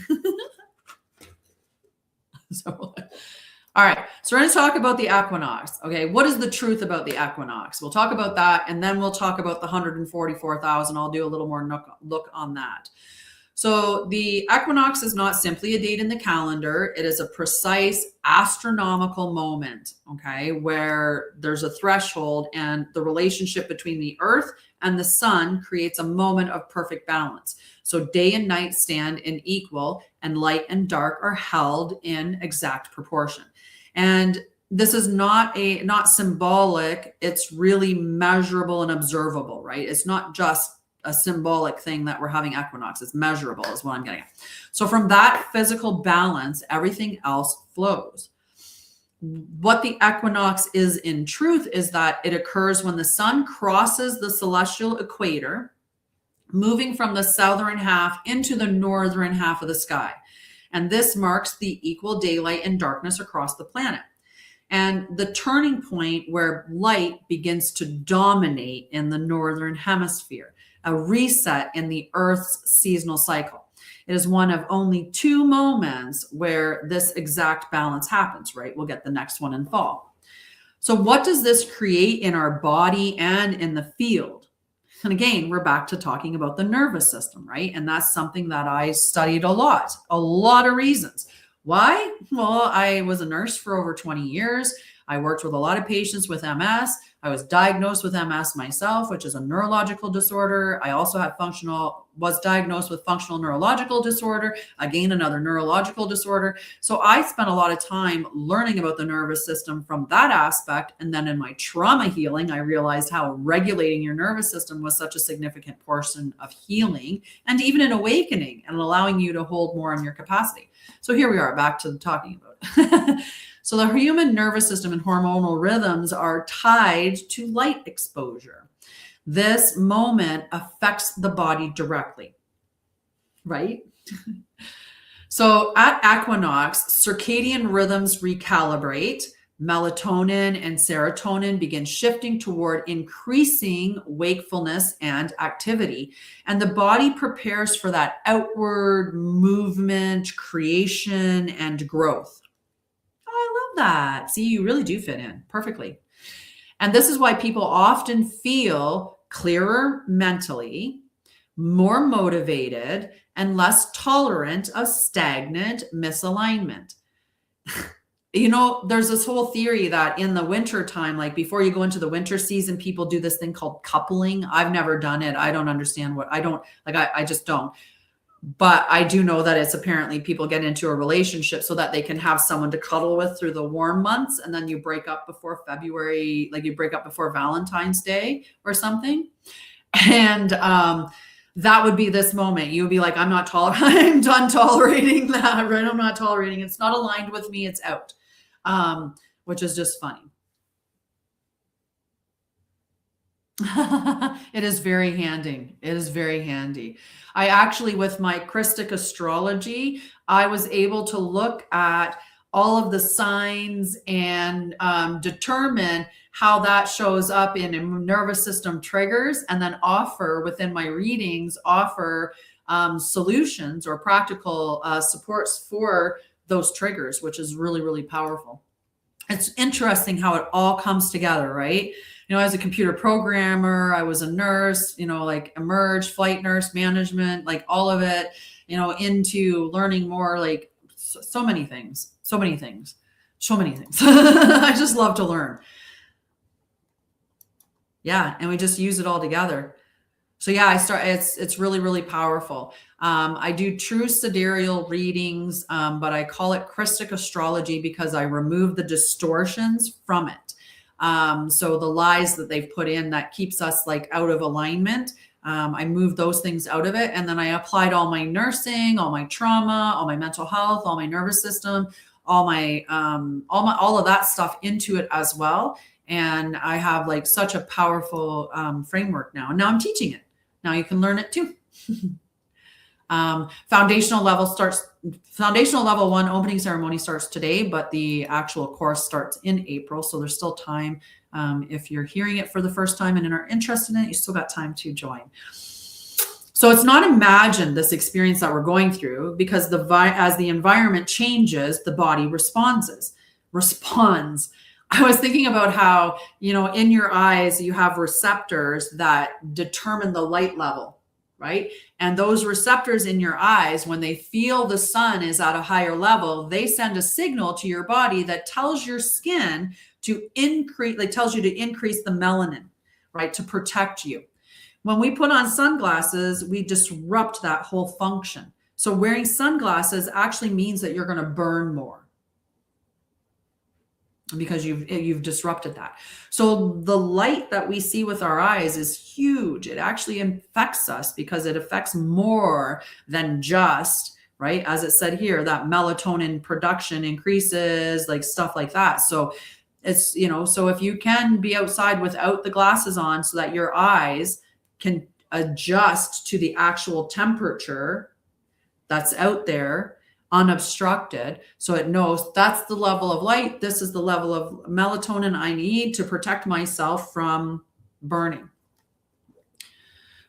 So even on that side note, but back to the threshold, or back to the deeper function of the threshold of this equinox.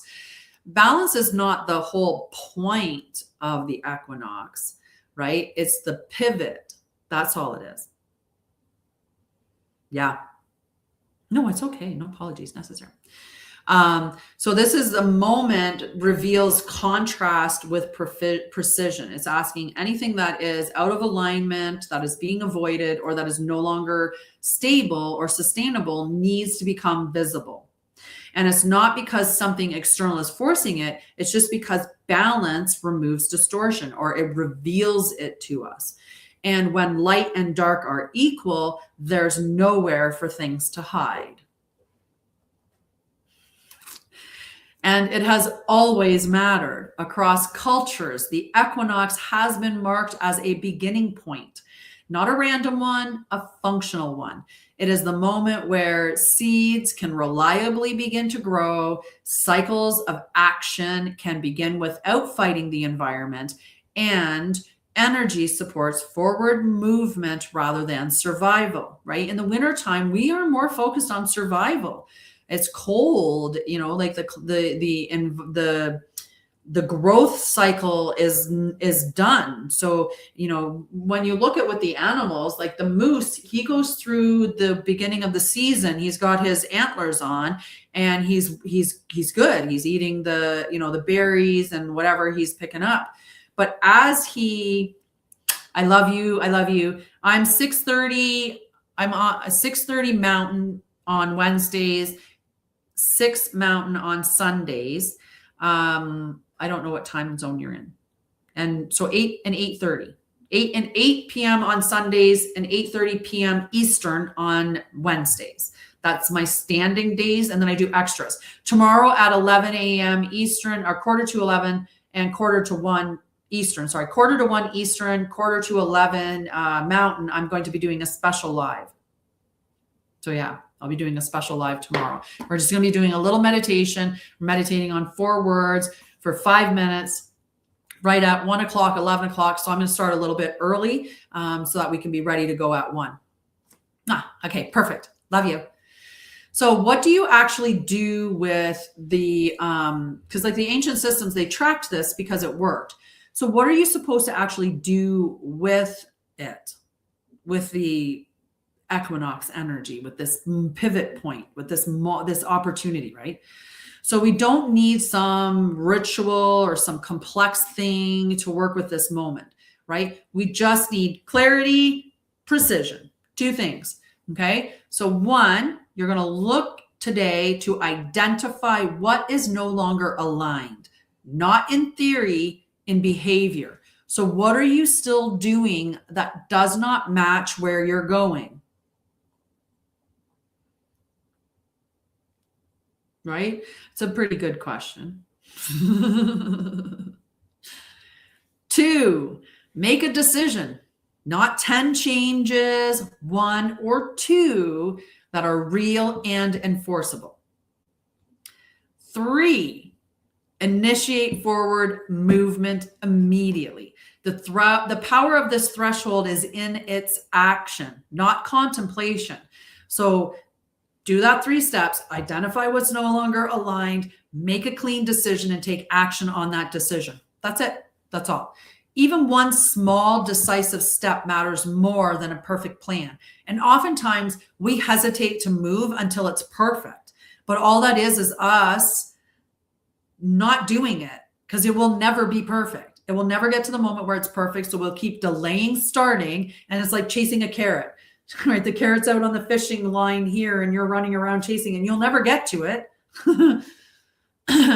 So make 1 small step. It's the same way you eat an elephant, 1 bite at a time. It's the same way that you would drink the ocean, 1 sip at a time. It's the same way that you do anything, 1 step at a time, 1 breath at a time. It begins with 1. Now I have Linkin Park in my head. And anyone that knows the song knows you're having it too. So the simplest way to understand it is that the equinox is a calibration point. It's a moment where the earth resets its balance, the body recalibrates, and clarity increases. And from that balance, direction becomes obvious. Light begins to lead. So the question is not what the equinox means. The question is whether you move with it or you hesitate while everything else begins to shift forward. So are you going to be left in the dust?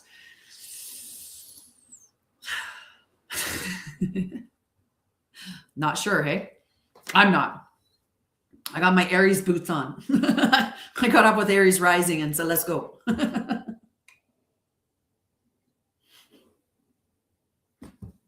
All right, let's do the other part of this. We're going to be talking about the 144,000. This is a call for you. If you recognize that number, we'll talk about that number too. I have this whole thing that I'm going to go through this about our relaunch and about Anshara'El's relaunch. And if you have any questions about anything, if you're at the website, just book a free call or send me an email or connect with me on social. I do not DM you for readings. I do not DM you for anything. You have to establish a communication channel with me first, and then I will respond. That way you know you've got the right person, right? And always make sure it's this account that you're following me on the live, so there's no chance that somebody didn't just put one little small change in the name and you don't see it and then think that you're interacting with me, right? Always make sure that you know that you're going to my site or to my thing. I have a website. I've been in business for almost 5 years now. I'm an actual company. I have Anshara'El Pathway of Ascension, and it is also the School of Light. I also have 20 books published now, officially today, the 20th book, which is Parisa and the Mermaid Who is Afraid of Water. That published today. That's book 6 in the Unlikely Heroine Chronicles. Go check out my books. They're all underneath Tanya Baldwin and also Sha'Ryah and Lorian, depending on which book. All right. I'm going to move this over here because I like to look at my notes in front of me. It makes it easier. All righty. And then it changed where I was in my note. You know, you do that, you move the page over, and then all of a sudden it jumps you way back up. I'm further down than that.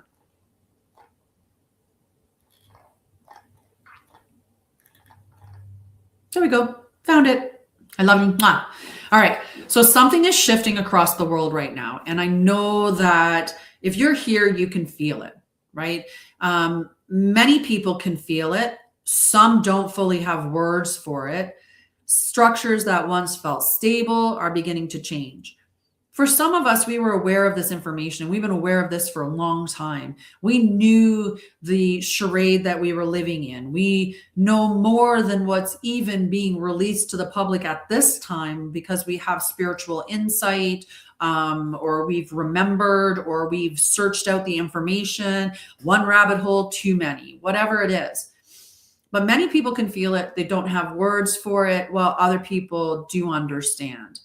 But the things that people have trusted for so many years are no longer holding the same way. And during moments like this, something else happens.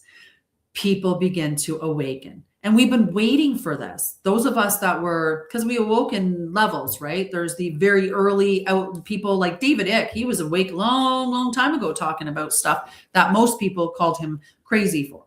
And many of a conspiracy theorist has been called cuckoo or crazy or lost a friend or two because of the things that they said were true. But awakening is like a sunrise, okay? And at any point in time, people are along the entire spectrum of the day. They're either at the very beginning, just seeing the sun pop on the horizon, and they're just newly awakened, to the point where they're at the very end and they're fully awake. The problem is there's only about 1% to 2% that are at the fully awake stage. Most of people that are awake, and there's say 15 to 20%, are in a varying stage of that sunrise.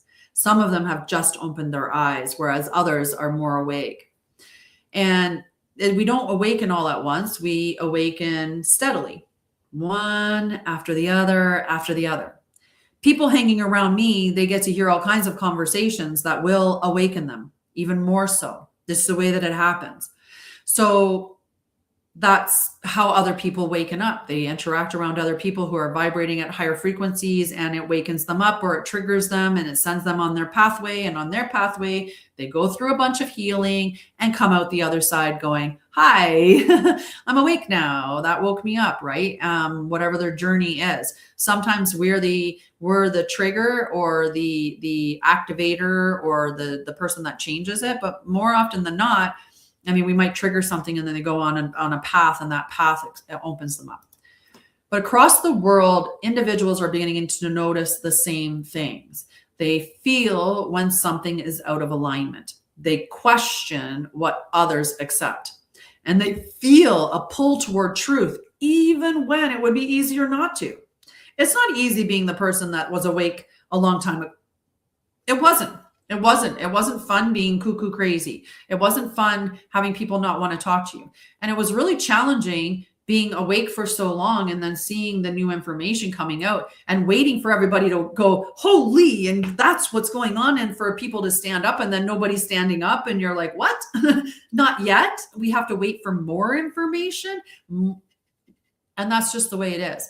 Everybody has a point, and it's just about reaching that point. It's the same thing on the healing journey. We call it the rock bottom. When you hit the bottom, that wakes you up and say, I can't live like this anymore. That's what some people are waiting for. On the others, and this is the other side of that, is waiting for what is the chaos, the destruction, the distortion, the manipulation, the lies, the all-out evil that is going to be the thing that's going to wake you up. Which one is it that's going to be the trigger to flip the switch? And that's what we're waiting for with people. And some people, like I said, they just had the switch flipped, and they have a long way to go to be awakened. And we have to be gentle. We have to be gentle with those, because remember, there was a time when all of us were sleeping. But they start to question the truth, and it is hard. And for a long time, many of those people felt alone in that, right? As we felt alone, and we were finding our little groups of people and being like, oh, yay, somebody that I can talk to about all these things that I know, and they can hear me, and they can talk to me about it. This is fantastic. So we're looking for those spiritual circles or our groups, our soul families, just like the card showed today. We felt alone because we felt like we were the only one seeing it, but we're not. And some of us have realized that because we have reconnected to our soul tribes. And many of us are out there in that stage of awakening where we're like, where is the people that are awake like me? Because they're standing in families or in communities or in businesses where people are not aware or awake. And it's very jarring for people out in society. So they may not be aware that there are people out there, that their tribe is out there. We were spread out on purpose, right? Spread out on purpose. So we're going to talk about the 144,000, because across many traditions, this moment has been symbolized in different ways. And one of those symbols was the 144,000. And for centuries, it has been misunderstood.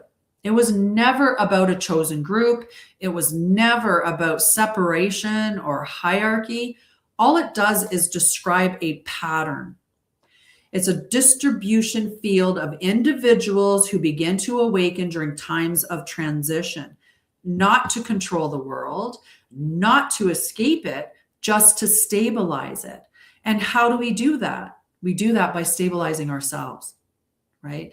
So when you learn to stabilize yourself then you become a stabilizer in the field. And those of us that are looking at our traumas, those of us who are spiritually waking up, those of us who are doing breath work, those are the ones of us that are here to stabilize it by stabilizing ourselves. So this is not about identity. It's about responsibility. And that responsibility is to live with clarity.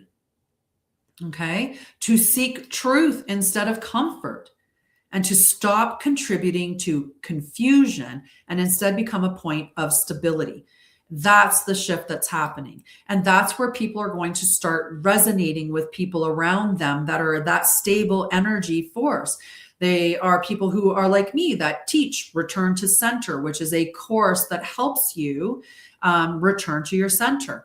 There's many other ways, but people are going to need to be looking at how to regulate their nervous system, how to return to center, how to find balance, how to be that point of stability for others in the world right now as they continue to wake up. So Anshara'El, natural. This is Anshara'El, all about it. So the foundational work within Anshara'El pathway of ascension, that's what this is. It's about this. It's not about overwhelm. It's not about intensity. It's about orientation, clarity, stability, learning how to come back to yourself and build from there. That's what Anshara'El is about.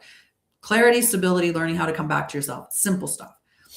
So if you've been feeling this shift, and if something in you recognizes what I'm talking about, when I'm talking about the 144,000, I'm talking about being a stabilizer or feeling like you're a part of the awakening. And I don't mean that, like I said, in a superiority thing. Awakening isn't all doing retreats and smoking stuff or taking ayahuasca or having these like explosive things.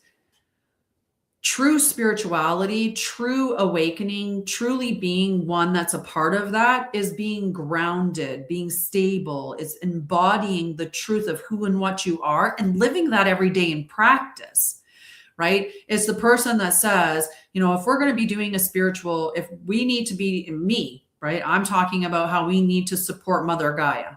I go out in my woods and I hang out with the trees. I meditate and with the trees. I send love. I channel. I channel with the trees. I do all kinds of things out there.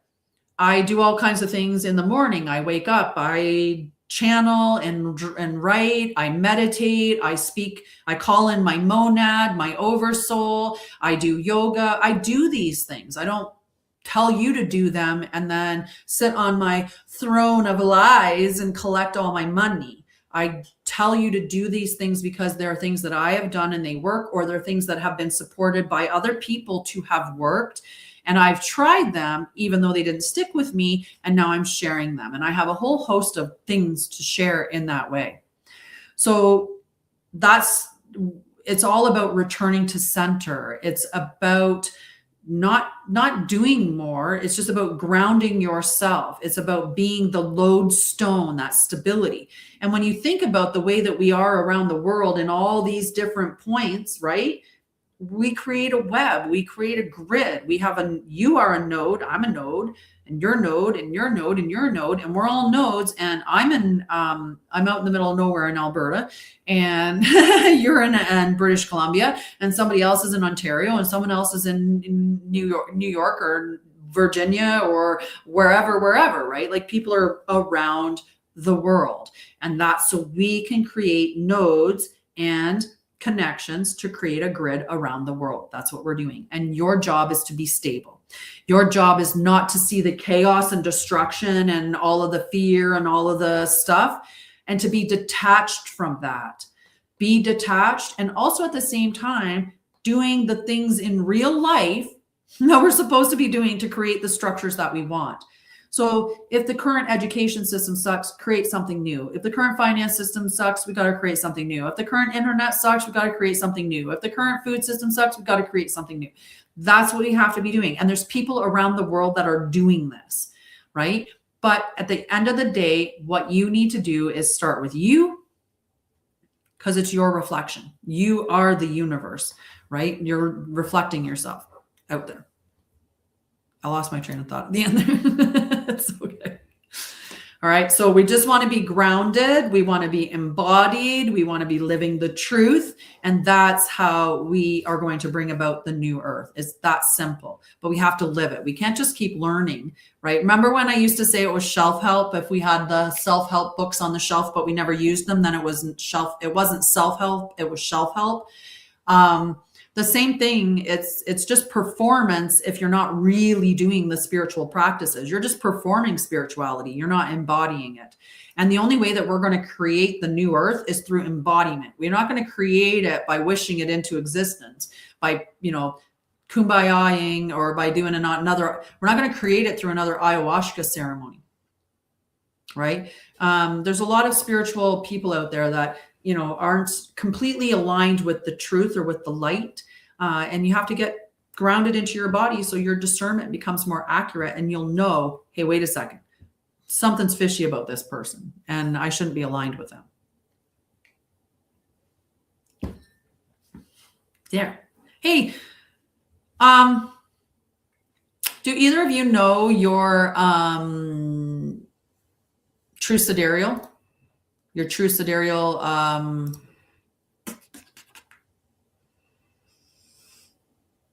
natal chart, big three. I know that you were going to check on that for me, Crystal.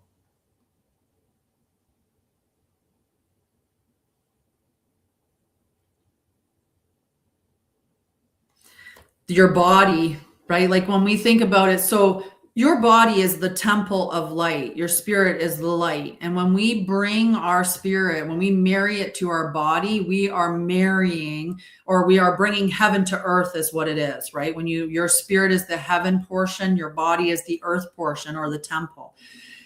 Which is why my group's called the Temple of Light. My trauma program was the Bridge to Light, phase 1, and then phase 2. And it's all because we're crossing that bridge of enlightenment, right? And marrying ourselves.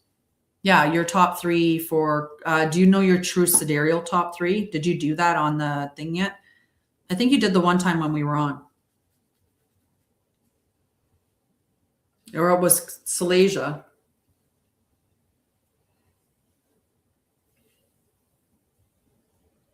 Yeah.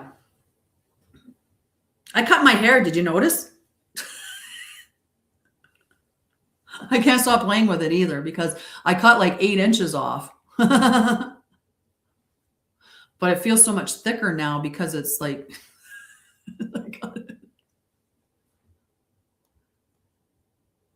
oh, true sidereal. Okay, so when you're looking at astrology and you're looking at birth charts and stuff like that, mainstream astrology is traditional, tropical, seasonal, Western, mainstream. So they can call it any one of those things. True sidereal is working with the living sky, and it also incorporates Ophiuchus, which is the 13th planet.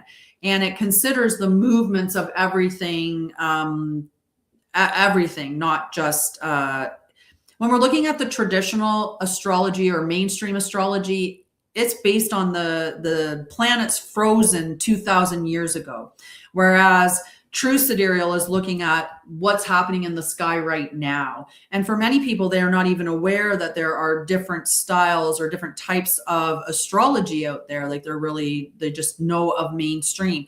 And for a lot of people, I mean, they just look at their sun sign and think that that's it. And if it aligns with them, they're like, yay, astrology. And if it doesn't align with them, then they'll go, meh, it's not, astrology stupid because it doesn't make sense. But there's so much more to look at. Mastering the zodiac is okay. It might not be the same reading that I would give you, but they do a free chart calculator. Then what I do is I take that chart from Mastering the Zodiac. I'm in the process of creating the math and all of that, like the programming behind it, so that I can have it on my site, my own calculator. But oh my God, that's a lot of math. That's a lot of calculations, like astronomically trying to chart out the rising sign and, the mid, all of that. Like my ears ringing as I'm talking about it, but it's a lot. So I have to work that into it. So you can do Mastering the Zodiac. But what I do then is I confirm using the Sky Live app, and I'll take your chart, I'll put it into the sky. I'll go through every single planet and confirm that it actually is there according to the living sky. But yeah, but that's it for today, guys. That's it for my live. I'm at 4:30 and that was a 2-hour live. I feel like that's pretty good. If you get it on Mastering the Zodiac, Andrea, you can always send it to me, and in like on a chat here, like you're following, you should be following me, send me a message and I'll send you a little mini reading. Like I'll give you a Christic astrological reading of your big 3. And if you want to send me your information, I'll confirm your stuff against the other one.